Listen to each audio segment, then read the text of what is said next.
ತರಗತಿಯ ತೃತೀಯ ಭಾಷೆ ಹಿಂದಿಯಲ್ಲಿ 7ನೆಯ ಪದ್ಯ ತುಳಸಿ ಕೆ ದೋಹೆ ಅಂತಕ್ಕಂಥ ಪದ್ಯದಲ್ಲಿ ಬಹು ಆಯ್ಕೆ ಪ್ರಶ್ನೆಗಳ ಅಧ್ಯಯನವನ್ನು ಮಾಡ್ತಾ ಇದ್ದೀವಿ. ಇದಕ್ಕಿಂತ ಮುಂಚೆ ಮೊದಲ ಭಾಗದಲ್ಲಿ 20 ಬಹು ಆಯ್ಕೆ ಪ್ರಶ್ನೆಗಳನ್ನು ಹಾಕಿದ್ದೀನಿ. ಸೊ ತಾವು ನೋಡದೇ ಇದ್ರೆ ಮೇಲೆ ಒಂದು ಐ ಕಾರ್ಡ್ ಅಲ್ಲಿ ಸಜೆಸ್ಟ್ ಆಗ್ತಾ ಇದೆ, ಅದನ್ನು ಒತ್ತಿ ಆ ಲಿಂಕ್ ಅನ್ನು ತಾವುಗಳು ಹಿಂದಿನ ಪಾಠದ ಎಲ್ಲ ಪಾಠಗಳ ಬಹು ಆಯ್ಕೆ ಪ್ರಶ್ನೆಗಳನ್ನು ನೋಡಬಹುದು. ಈ ವಿಡಿಯೋದಲ್ಲಿ ಒಟ್ಟು 15 ಪ್ರಶ್ನೆಗಳನ್ನು ತಂದಿದ್ದೀನಿ. ಈ 15 ಪ್ರಶ್ನೆಗಳಾದರೆ ತುಳಸಿ ಕೆ ದೋಹೆ ಅಂತಕ್ಕಂಥ ಪದ್ಯದ ಒಟ್ಟು 35 ಅತಿ ಮುಖ್ಯವಾಗಿರ್ತಕ್ಕಂಥ ಪ್ರಶ್ನೆಗಳನ್ನೇ ನಾನು ಏನು ಮಾಡಿದ್ದೀನಿ, ತಮ್ಮ ಮುಂದೆ ತಯಾರಿಯನ್ನು ಮಾಡಿಕೊಂಡು ಇಡಲಿಕ್ಕೆ ಪ್ರಯತ್ನವನ್ನು ಮಾಡಿದ್ದೀನಿ. ತಾವು ಹೊಸಬರಾಗಿದ್ದರೆ ದಯಮಾಡಿ ನನ್ನ ಚಾನಲ್ಗಿರ್ತಕ್ಕಂಥ ಸ್ಟಡಿ ವಿತ್ ಪರಶುರಾಮ್ ಹಾಗೂ ಸ್ಮಾರ್ಟ್ ವರ್ಕ್ 2 ಯೂಟ್ಯೂಬ್ ಚಾನಲ್ಗಳನ್ನು ಸಬ್ಸ್ಕ್ರೈಬ್ ಮಾಡಿ, ಜೊತೆಗೆ ಬೆಲ್ ಐಕಾನನ್ನು ಒತ್ತಿ ನಮ್ಮ ಟೆಲಿಗ್ರಾಮ್ ಗ್ರೂಪ್ಗೆ ಬಂದು ಸೇರಿಕೊಳ್ಳಿ ಅಂತ ಹೇಳ್ತಾ, ಸೊ ಇವತ್ತು ತುಳಸಿ ಕೆ ದೋಹೆ ಅಂತಕ್ಕಂಥ ಪಾಠದ 2ನೆಯ ಭಾಗದಲ್ಲಿ ಒಟ್ಟು 15 ಬಹು ಆಯ್ಕೆ ಪ್ರಶ್ನೆಗಳನ್ನು ನೋಡೋಣ. ಪ್ರಶ್ನೆ 21. प्रश्न हीಗಿದೆ, तुलसी के दोहे से हमें क्या सीख मिलती है?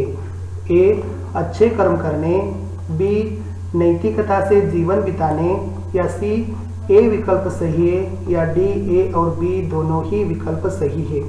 ಪ್ರಶ್ನೆ ಏನು ಕೇಳಿದ್ದಾರೆ ಅಂದರೆ, ತುಳಸಿ ಕೆ ದೋಹೆ ಅಂತಕ್ಕಂಥ ಪದ್ಯದಿಂದ ನಮಗೇನು ಕಲೀಲಿಕ್ಕೆ ಸಿಗುತ್ತೆ?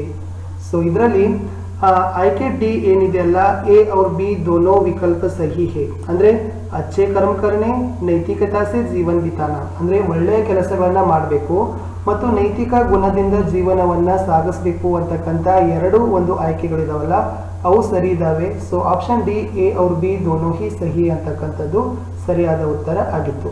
ಮುಂದಿನ ಪ್ರಶ್ನೆಗೆ ಹೋಗೋಣ. ಪ್ರಶ್ನೆ ಸಂಖ್ಯೆ 22. ಎಸ್ 22 ಇದೆ. ತುಳಸಿ के अनुसार मुखिया कैसे होना चाहिए? ತುಳಸಿಯ ಅನುಸಾರ ಮುಖ್ಯ ನಾಯಕ ಹೇಗೆ ಇರಬೇಕು? ಎ ಆಲಸಿ, ಬಿ ಮೂರ್ಖ, ಡಿ ಸಿ ಡರ್ಪೋಕ್, ಯಾ ಡಿ ವಿವೇಕವಾನ. ತುಳಸಿಯ ಅನುಸಾರವಾಗಿ ಮುಖ್ಯ ನಾಯಕ ಹೇಗೆ ಇರಬೇಕಪ್ಪ ಅಂದರೆ ಆಯ್ಕೆ ಡಿ ವಿವೇಕವಾನ, ಬಹಳಷ್ಟು ಬುದ್ಧಿವಂತ ಜಾಣ ಇರಬೇಕು ತುಳಸಿದಾಸರವರ ಅನುಸಾರ ಯಾರು ನಾಯಕ. ಮುಂದಿನ ಪ್ರಶ್ನೆಗೆ ಹೋಗೋಣ. ಪ್ರಶ್ನೆ ಸಂಖ್ಯೆ 23. ತುಳಸಿ ಕಿನ್ ಪರ್ ಭರೋಸಾ ರಖನೆ ಕೋ ಕಹೆ ಹೈ? ತುಳಸಿ ಯಾರ ಮೇಲೆ ಭರವಸೆಯನ್ನ ಇಡ್ಲಿಕ್ಕೆ ಹೇಳಿದ್ದಾರೆ? A Shiva, B Rama, C Krishna, ಯಾ ಡಿ ಸೀತಾ. ಸೊ ದೋಹಾದಲ್ಲಿ ಪದ್ಯದಲ್ಲಿ ಏನು ಮಾಡಿದಾರಪ್ಪ ಅಂದರೆ, ತುಳಸಿದಾಸರವರು ಯಾರ ಮೇಲೆ ವಿಶ್ವಾಸವನ್ನ ಇಡ್ಲಿಕ್ಕೆ ಹೇಳಿದ್ದಾರೆ ಅಂದರೆ ಆಯ್ಕೆ ಬಿ ರಾಮನ ಮೇಲೆ ವಿಶ್ವಾಸವನ್ನು ಇಡ್ಲಿಕ್ಕೆ ಅವರು ಹೇಳಿದ್ದಾರೆ. So B Rama is the correct option. ಮುಂದಿನ ಪ್ರಶ್ನೆಗೆ ಹೋಗೋಣ. ಪ್ರಶ್ನೆ ಸಂಖ್ಯೆ 24. ರಾಮ ಪರ್ ಭರೋಸಾ ಕರ್ನೆ ಸೆ ಹಮ್ ಬನ್ ಸಕ್ತೆ ಹೈ? ನೋಡಿ, ರಾಮನ ಮೇಲೆ ವಿಶ್ವಾಸವನ್ನು ಇಡೋದರಿಂದ, ರಾಮನನ್ನ ಆರಾಧನೆಯನ್ನ ಮಾಡೋದ್ರಿಂದ ನಾವು ಹೇಗಾಗ್ತೀವಿ? ಎ ಸಾಹಸಿ, ಬಿ ಸತ್ಯವರ್ತಿ, ಸಿ ಸುಕೃತ್ವಾನ್, ಯಾ ಡಿ ಉಪಯುಕ್ತ ಸಭಿ. ರಾಮನ ಮೇಲೆ ನಾವು ಭರವಸೆಯನ್ನ ಇಡೋದ್ರಿಂದ ನಾವು ಹೇಗಾಗ್ತೀವಪ್ಪ ಅಂದರೆ ಡಿ ಉಪಯುಕ್ತ ಸಭಿ ಅಂದರೆ ಸಾಹಸಿಗರು ಆಗ್ತೀವಿ, ಸತ್ಯವನ್ನ ವ್ರತವನ್ನ ಮಾಡ್ತೀವಿ, ಸುಕೃತವನ್ನ ಅಂದ್ರೆ ಒಳ್ಳೆಯ ಕೆಲಸವನ್ನ ಸಹಿತ ಮಾಡ್ತೀವಿ. ಸೊ ಆಯ್ಕೆ ಡಿ ಉಪಯುಕ್ತ ಸಭಿ ಅಂತಕ್ಕಂಥದ್ದು ಸರಿಯಾದ ಉತ್ತರ ಇತ್ತು. ರಾಮ್ ಪರ್ ಭರೋಸಾ ಕರ್ನೆ ಸೆ ಹಮ್ ಸಾಹಸಿ, ಸತ್ಯವ್ರತಿ और ಸುಕೃತವಾನ್ तीनों ही बन सकते हैं. ಮುಂದಿನ ಪ್ರಶ್ನೆಗೆ ಹೋಗೋಣ. ಪ್ರಶ್ನೆ ಸಂಖ್ಯೆ 25. ಎಸ್ ದೆಹರಿ ಪರ್ ಕ್ಯಾ ರಖನೆ ಸೆ ಪ್ರಕಾಶ್ ಫೈಲ್ತಾ ಹೈ? ಇಲ್ಲಿ ದೆಹರಿ ಅಂದ್ರೆ ಹೊಸ್ತಿಲು. ಓಕೆ, ಈ ಹೊಸ್ತಿಲನ ಮೇಲೆ ಏನನ್ನು ಇಡೋದ್ರಿಂದ ಬೆಳಕನ್ನು ಬೀಳ್ತದೆ ಅಂತ ಹೇಳಿದ್ದಾರೆ ಪದ್ಯದಲ್ಲಿ. ಎ ದಿಯಾ ರಖನೆ ಸೆ, ಬಿ ಹಾತ್ ರಖನೆ ಸೆ, ಸಿ ಘಟ್, ಯಾ ಡಿ ಪಯ. ದೆಹರಿ ಪರ್ ಅಂದ್ರೆ ಹೊಸ್ತಿಲದ ಮೇಲೆ ಏನನ್ನ ಇಡೋದ್ರಿಂದ ಬೆಳಕನ್ನು ಬೀಳ್ತದೆ ಅಂತ ಹೇಳಿದ್ದಾರೆ ಅಂದ್ರೆ, ಸೊ ಆಪ್ಷನ್ ನಂಬರ್ ಎ ದಿಯಾ ರಖನೆ ಸೆ. ದಿಯಾ ಅಂದ್ರೆ ದೀಪ. ಒಂದು ದೀಪವನ್ನ ಇಡೋದರಿಂದ ಹೊಸ್ತಿಲದ ಮೇಲೆ ಏನಾಗ್ತದಪ್ಪ ಅಂದ್ರೆ ಅದರ ಬೆಳಕನ್ನೇ ಬೀಳ್ತದ. So A diya is the right answer. Next question number 26. Okay, देहरी पर दिया रखने से प्रकाश फैलता है? ನೋಡಿ, देहरी पर दिया रखने से प्रकाश फैलता है. ಹೊಸ್ತಿಲನ ಮೇಲೆ ದೀಪವನ್ನು ಇಡೋದ್ರಿಂದ ಬೆಳಕು ಬೀಳುತ್ತದೆ. ಅಲ್ಲಿ ಹೇಳಿದ್ದಾರೆ ಆಯ್ಕೆಗಳು ಏನಂದ್ರೆ, ಎ ಘರ್ ಕೆ ಭೀತರ್ ಅಂದ್ರೆ ಮನೆಯ ಒಳಗಡೆ, ಬಿ ಘರ್ ಕೆ ಆಂಗನ್ ಮೇ ಮನೆಯ ಅಂಗಳದಲ್ಲಿ, ಸಿ ಎ ಸಹಿ ಹೇ ಎ ಮಾತ್ರ ಸರಿಯಾಗಿದೆ, ಡಿ ಎ और ಬಿ दोनों ही सही है ಎ ಮತ್ತು ಬಿ ಎರಡೂ ಸರಿ ಇದೆ ಅಂತ ಡಿ ಆಪ್ಷನ್ ಹೇಳಿದ್ದಾರೆ. ಸೊ ದೆಹರಿ ಅಂದ್ರೆ ಹೊಸ್ತಿಲದ ಮೇಲೆ ಒಂದು ದೀಪವನ್ನ ಇಡೋದರಿಂದ ಸೊ ಮನೆಯ ಒಳಗಡೆ ಮತ್ತು ಮನೆಯ ಅಂಗಳದಲ್ಲಿ ಸೊ ಎರಡೂ ಕಡೆ ಏನಾಗ್ತದಪ್ಪ ಅಂದ್ರೆ ಆ ದೀಪದ ಬೆಳಕು ಬೀಳ್ತದೆ. ಅಂತ ಪದ್ಯದಲ್ಲಿ ಏನ್ ಮಾಡಿದ್ದಾರೆ, ದೋಹೆಯಲ್ಲಿ ತುಳಸಿದಾಸರವರು ಹೇಳಿದ್ದಾರೆ. देहरी पर दिया रखने से उसका जो प्रकाश है घर के भीतर और घर के आंगन में भी फैलता है. ಮುಂದಿನ ಪ್ರಶ್ನೆಗೆ ಹೋಗೋಣ. ಪ್ರಶ್ನೆ ಸಂಖ್ಯೆ 27. ಎಸ್, ತುಳಸಿ के अनुसार मानव जप करना है. ಸೊ ತುಳಸಿದಾಸರವರ ಅನುಸಾರ ಮಾನವ ಜಪವನ್ನ ಮಾಡಬೇಕು. ಯಾರ ಜಪವನ್ನ ಮಾಡಬೇಕು? ಜಪ ಅಂದ್ರೆ ಸ್ಮರಣೆ. ಓಕೆ, ಎ कृष्ण का, बी राम का, सी शिव का या डी सीता का. ಸೊ ತುಳಸಿದಾಸರವರ ಅನುಸಾರವಾಗಿ ಮಾನವ ಯಾರ ಸ್ಮರಣೆಯನ್ನ ಯಾರ ಜಪವನ್ನ ಮಾಡಬೇಕಪ್ಪ ಅಂತಂದ್ರೆ option number B Rama.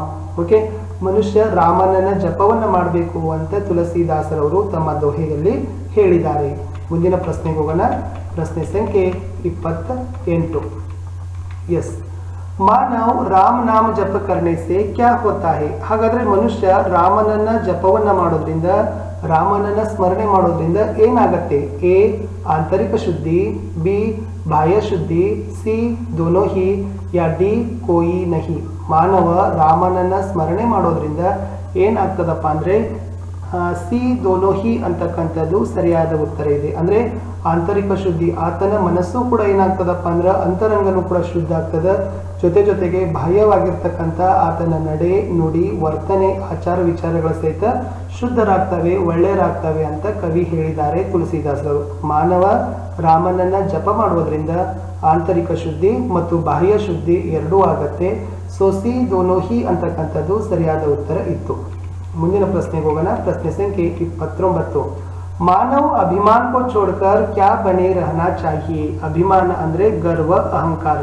Okay, ಮನುಷ್ಯ ಅಭಿಮಾನವನ್ನ ಗರ್ವವನ್ನ ಬಿಟ್ಟು ಹೇಗೆ ಇರಬೇಕು, ಯಾವ ತನ್ನಾಗಿರ್ಬೇಕಂತ ಕವಿ ಹೇಳಿದ್ದಾರೆ.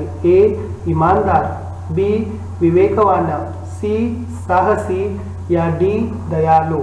ನೋಡಿ, ಮಾನವ ತನ್ನಲ್ಲಿರ್ತಕ್ಕಂಥ ಗರ್ವವನ್ನ ಅಹಂಕಾರವನ್ನ ಬಿಟ್ಟು ಅವು ಹೇಗಿರ್ಬೇಕಪ್ಪ ಅಂದ್ರೆ ದಯಾಳುವಂತನಾಗಿರ್ಬೇಕು, ಬಹಳಷ್ಟು ದಯಾಳು ಪ್ರೇಮಿಯಾಗಿರ್ಬೇಕು ಅಂತ ಸೊ ತುಳಸಿದಾಸರವರು ಹೇಳಿದ್ದಾರೆ. ಮಾನವ್ ಅಭಿಮಾನ್ ಕೋ ಚೋಡ್ಕರ್ ದಯಾಲು ಬನೆ ರಹನಾ ಚಾಹಿಯೆ. दयालु is the right answer. Next question number 30. Yes, सृष्टिकर्ता इस संसार का निर्माण किया है. सृष्टिकर्ता ಅಂದ್ರೆ ದೇವರು, ಭಗವಂತ, ಈಶ್ವರ. ಸೊ ಈ ಈಶ್ವರ ಈ ಸಂಸಾರವನ್ನ ಜಗತ್ತನ್ನ ಹೇಗೆ ನಿರ್ಮಾಣ ಮಾಡಿದ್ದಾನೆ? ಎ ಜಡ ಚೇತನ್, ಬಿ ಗುಣದೋಷ, ಸಿ ದೋನೋ ಹಿ ಯಾ ಡಿ ಕೋಯಿ ನಹಿ. ಈ ಸೃಷ್ಟಿಕರ್ತ ಈ ಈಶ್ವರ ಏನ್ ಮಾಡಿದಾನಪ್ಪ ಅಂದ್ರೆ ಈ ಜಗತ್ತಿನ ನಿರ್ಮಾಣವನ್ನು ಹೇಗೆ ಮಾಡಿದ್ದಾನೆ? ಸಿ ದೋನೋ ಹಿ ಅಂತಕ್ಕಂಥದ್ದು ಅಂದ್ರೆ ಜಡ ಚೇತನ, ಗುಣದೋಷ. ಜಡ ಅಂದ್ರ ನಿರ್ಜೀವ, ಚೇತನ ಅಂದ್ರ ಸಜೀವ, ಗುಣ ಅಂದ್ರೆ ಒಳ್ಳೆಯ, ದೋಷ ಅಂದ್ರೆ ಕೆಟ್ಟದ. ಈ ನಾಲ್ಕರಿಂದನೂ ಸೇರಿಸಿ ಸೃಷ್ಟಿಕರ್ತ ಈಶ್ವರ ಏನ್ ಮಾಡಿದಾನಪ್ಪ ಅಂದ್ರೆ ಈ ಜಗತ್ತಿನ ನಿರ್ಮಾಣವನ್ನ ಮಾಡಿದಾನೆ. ಮುಂದಿನ ಪ್ರಶ್ನೆಗೆ ಹೋಗೋಣ. ಪ್ರಶ್ನೆ ಸಂಖ್ಯೆ 31. ಹಂಸರೂಪಿ ಸಾಧು ವಿಕಾರೋं को छोड़कर क्या अपनाना चाहिए. ನೋಡಿ, ಹಂಸ ಪಕ್ಷಿಯ ಸಮಾನವಾಗಿರ್ತಕ್ಕಂಥ ಸಾಧು ವಿಕಾರವನ್ನ ಅಂದ್ರೆ ಕೆಟ್ಟವನ್ನ ಬಿಟ್ಟು ಏನನ್ನ ಸ್ವೀಕರಿಸಬೇಕು? ಅಪನಾನ ಅಂದ್ರೆ ಸ್ವೀಕರಿಸಬೇಕು ಅಂತ ಹೇಳಿದ್ದಾರೆ. ಎ ಸತ್ಯ, ಬಿ ಸಾಹಸ, ಸಿ ವಿವೇಕ ಯಾ ಡಿ ಅಚ್ಚೆ ಗುಣ್. ನೋಡಿ, ಹಂಸರೂಪಿ ಆಗಿರ್ತಕ್ಕಂಥ ಸಾಧು ಕೆಟ್ಟದ್ದನ್ನ ಬಿಟ್ಟು ಆತ ಏನನ್ನ ಅನುಸರಿಸಬೇಕಪ್ಪ ಅಂತಂದ್ರೆ ಅಚ್ಚೆ ಗುಣ್ ಅಂದ್ರೆ ಒಳ್ಳೆಯ ಗುಣಗಳನ್ನ ನಾವು ಏನ್ ಮಾಡ್ಬೇಕು, ಅಳವಡಿಸಿಕೊಳ್ಬೇಕು ಅಂತ ತುಳಸಿದಾಸರವರು ಹೇಳಿದ್ದಾರೆ. So next question 32. Yes, Tulsidas संत की तुलना किसके साथ किए हैं. ಇಲ್ಲಿ ಸೊ ದೋಹೆದಲ್ಲಿ ಏನ್ ಮಾಡಿದಾರಪ್ಪ ಅಂದ್ರೆ ತುಳಸಿದಾಸರವರು ಸಂತನ ತುಲನೆಯನ್ನ, ಸಂತನ ಒಂದು ಹೋಲಿಕೆಯನ್ನ ಯಾರ ಜೊತೆ ಮಾಡಿದ್ದಾರೆ? ಎ ಕಾಕ ಯಾನಿ ಕೋವಾ, ಕಾಗೆ, ಬಿ ದಿಯಾ, ಸಿ ಸಂಸಾರ ಯಾ ಡಿ ಹಂಸ. ಸೊ ತುಳಸಿದಾಸರವರು ಸಂತನ ಒಂದು ಹೋಲಿಕೆಯನ್ನ ಯಾರ ಜೊತೆ ಮಾಡಿದಾರಪ್ಪ ಅಂದ್ರೆ ಹಂಸ ಪಕ್ಷಿಯ ಸಮಾನವಾಗಿ ಮಾಡಿದ್ದಾರೆ. ಹಂಸ ಪಕ್ಷಿ is the right answer. So 32 is the correct option, D ಹಂಸ. Next question.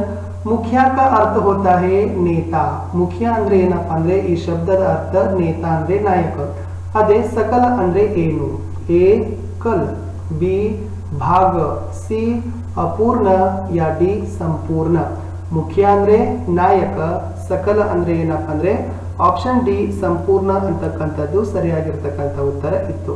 ಮುಂದಿನ ಪ್ರಶ್ನೆಗೆ ಹೋಗೋಣ. ಪ್ರಶ್ನೆ ಸಂಖ್ಯೆ 34. ಎಸ್, कीना इसका अर्थ होता है कि किया. पय इसका अर्थ क्या है? कीना ಶಬ್ದದ ಅರ್ಥ ಕಿಯಾ ಆದ್ರೆ ಪಯ ಅಂದ್ರೆ ಏನು? ಎ ಪಾವ್, बी पानी, सी दूध या डी पथ. ಸೊ ಪಯ ಅಂದ್ರೆ ಏನಪ್ಪ ಅಂತಂದ್ರೆ पय is the right answer is yes पानी. सो पय इज द राइट आंसर. एक मिनट में आपको शायद मुझे पता ही है पय का अर्थ होता है कि यस दूध. Sorry, the right option is option number C दूध. सो वारी इसका अर्थ होता है पानी. वारी ಅಂದ್ರೆ पानी. सो पय ಅಂದ್ರೆ दूध. सो ऑप्शन नंबर सी दूध ಅಂತಕ್ಕಂಥದ್ದು ಸರಿಯಾದ ಉತ್ತರ ಇತ್ತು. ವಿದ್ಯಾರ್ಥಿಗಳೇ, ಈ ಪಾಠದ ಹಾಗೂ ಈ ವಿಡಿಯೋದ ಕಡೆಯ ಪ್ರಶ್ನೆಗೆ ಹೋಗೋಕ್ಕಿಂತ ಮುಂಚೆ, ಯಾಕಂದ್ರೆ ಅದು ಲಾಸ್ಟ್ ಕ್ವಶನ್ ಇದೆ, ಸೊ ದಯಮಾಡಿ ತಾವುಗಳು ಹೊಸಬರಾಗಿದ್ರೆ ನಮ್ಮ ಚಾನೆಲ್ಗಳಾಗಿರ್ತಕ್ಕಂಥ ಸ್ಟಡಿ ವಿತ್ ಪರ್ಶುರ ಮತ್ತು ಸ್ಮಾರ್ಟ್ ವರ್ಕ್ ಎರಡೂ ಯೂಟ್ಯೂಬ್ ಚಾನೆಲ್ಗಳನ್ನು ಸಬ್ಸ್ಕ್ರೈಬ್ ಮಾಡಿ, ಜೊತೆಗೆ ಬೆಲ್ ಐಕಾನ್ ಅನ್ನು ಒತ್ತಿ ನಮ್ಮ ಟೆಲಿಗ್ರಾಮ್ ಗ್ರೂಪ್ಗೆ ಬಂದು ಸೇರಿಕೊಳ್ಳಿ ಅಂತ ಹೇಳ್ತಾ, तुलसी के दोहे ಅಂತಕ್ಕಂಥ ಪದ್ಯದಲ್ಲಿ ಸೊ ಕಡೆಯ ಪ್ರಶ್ನೆಗೆ ಹೋಗೋಣ. Question number 35, last question. Yes yes विपत्ति का अर्थ होता है संकट. विपत्ति ಅಂದ್ರೆ ಸಂಕಟ. ಆದರೆ ಘಟ್ ಅಂದ್ರೆ ಏನು? ಎ ಘಾಟ, ಬಿ ಪಥ, ಸಿ ರಾಸ್ತಾ या ಡಿ ಶರೀರ. ನೋಡಿ, ಘಟ ಶಬ್ದದ ಅರ್ಥ ಏನಪ್ಪಾ ಅಂದ್ರೆ ಆಪ್ಷನ್ ಡಿ ಶರೀರ ಅಂತ ಆಗತ್ತೆ. ಸೊ ವಿದ್ಯಾರ್ಥಿಗಳೇ, ಇಲ್ಲಿಯವರೆಗೆ ನಾವೇನ್ ಮಾಡಿವಪ್ಪ ಅಂದ್ರೆ ತುಳಸಿ ಕೆ ದೋಹೆ ಅಂತಕ್ಕಂಥ ಒಂದು ಪಾಠದ ಒಟ್ಟು 35 ಬಹು ಆಯ್ಕೆ ಪ್ರಶ್ನೆಗಳನ್ನು ನೋಡಿಕೊಂಡು ಬಂದಿವಿ. ಸೊ ನಿಮ್ಮ ವಾರ್ಷಿಕ ಪರೀಕ್ಷೆಯಲ್ಲಿ ಬಹಳಷ್ಟು ಉಪಯುಕ್ತವಾಗ್ತವೆ ಅಂತಕ್ಕಂಥ ಹಿರಿದಾಸೆ ನಮ್ಮದಾಗಿದೆ. ದಯಮಾಡಿ ವಿಡಿಯೋಗಳನ್ನು ನೋಡಿದ ತಕ್ಷಣ ಒಂದು ಲೈಕ್ ಮಾಡಿ, ಹೆಚ್ಚೆಚ್ಚು ಜನರಿಗೆ ಶೇರ್ ಮಾಡಿ. ಮುಂದಿನ ಪಾಠದ ವಿಡಿಯೋವನ್ನ ಸೊ ಶಾರ್ಟ್ಲಿ ಅಗೇನ್ ಮಾಡ್ತೀನಿ, ಅಪ್ಲೋಡ್ ಅನ್ನ ಮಾಡ್ತೀನಿ. Thank you.